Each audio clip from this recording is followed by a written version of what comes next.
This video is going to show you how to create a scatter plot using Google Sheets. So in your Google Drive, you're going to click New. You're going to click Google Sheets. It will open a new spreadsheet.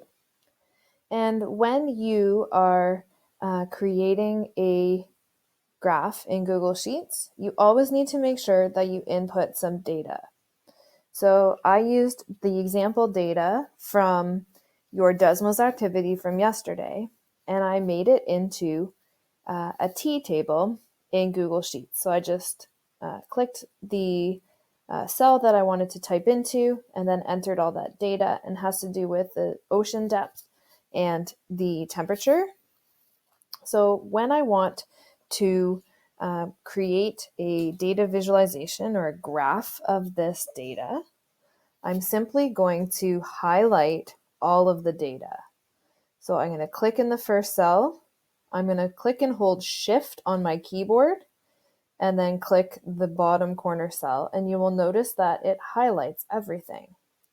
After you've got it highlighted, you are going to look over for the Insert Chart tool. It looks like a bar graph. So you can either do it from this shortcut over here or under Insert and then Chart.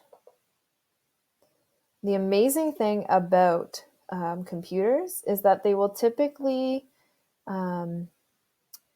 figure out what type of data you're using and create a suggestion. So over here in the chart editor, you can mess around with the different chart types, but it will often default to what it thinks would be the best chart based on the data that you've got.